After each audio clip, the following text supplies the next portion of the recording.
আজকে আপনাদের নিয়ে আসলাম এক কারখানায় রেডিমেড আইটেমের বিষয়গুলো আসলে জানবো। ভাই আপনার দোকানে কেমন চলতেছে? আলহামদুলিল্লাহ। কি কি তৈরি হয় আপনাদের এখানে?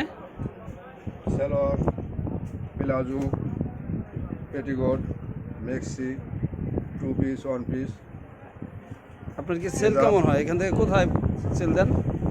বিভিন্ন জায়গায় আমার আচ্ছা আচ্ছা আচ্ছা। তাতে কি আপনার ব্যবসা বাণিজ্য কেমন চলতেছে কেমন? আলহামদুলিল্লাহ, তাতে কি এই বাজারে টিকে থাকতে পারবেন? ইনশাআল্লাহ। আশা করা যায় না? যাক আলহামদুলিল্লাহ। এই যে বড় ভাই, এই যে তাকানের দিকে, আপনার আপনার কাজ কামের কি অবস্থা? ভালো জোরে ক, ভালো একটু জোরে কন। আপনি প্রতিদিন কয় পিস করেছিলেন? 120 150 পিস না? এরকম কয়জন আছেন আপনারা? 5 জন।